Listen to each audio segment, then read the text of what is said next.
Hormuz প্রণালীতে mine অপসারণকে কেন্দ্র করে Iran ও যুক্তরাষ্ট্রের মধ্যে আবারও ছড়িয়ে পড়েছে উত্তেজনা। বৈশ্বিক জ্বালানি সরবরাহের প্রধান এই পথে মার্কিন নৌবাহিনীর দুটি যুদ্ধজাহাজ প্রবেশের পর এই পরিস্থিতির সৃষ্টি হয়।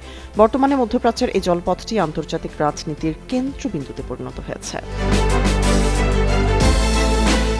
শনিবার আল জাজিরা প্রকাশিত এক প্রতিবেদন অনুযায়ী মার্কিন সেন্ট্রাল কমান্ড জানিয়েছে তাদের দুটি শক্তিশালী ডেস্ট্রয়ার ইউএসএস ফ্রাঙ্ক ই পিটারসন এবং ইউএসএস মাইকেল মার্ফি হরমুজ প্রণালী অতিক্রম করে আরব উপসাগরে অবস্থান নিয়েছে। যুক্তরাষ্ট্রের দাবি, ইরানের পেতে রাখা সামুদ্রিক মাইন অপসারণ করাই এই অভিযানের মূল লক্ষ্য।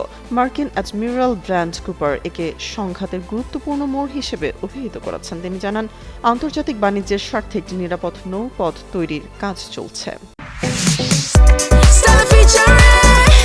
Next level, well done, side by side fridge.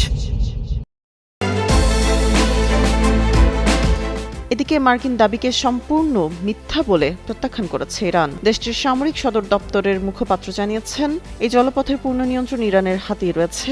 Islamic revolutionary guard corps হুঁশিয়ারি দিয়েছে যে অনুমতি ছাড়া কোনো বিদেশি সামরিক জাহাজের প্রবেশ বরদাস্ত করা হবে না। বিশেষত বিশ্বের প্রায় 1/5 তেল ও গ্যাস এই প্রণালী দিয়ে পরিবাহিত হয়।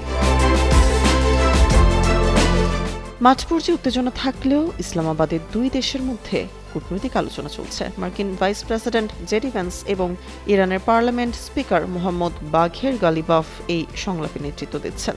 1979 সালের বিপ্লবের পর এটি দুই দেশের সর্বোচ্চ পর্যায়ের সরাসরি বৈঠক।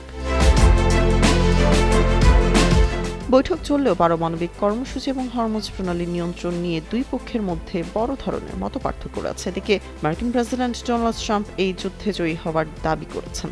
বর্তমানে যুদ্ধের 6 সপ্তাহ পার হয়েছে এবং চলমান 2 সপ্তাহের যুদ্ধবিরতির ভবিষ্যৎ নিয়ে বিশ্বজুড়ে অনিশ্চয়তা বিরাজ করছে।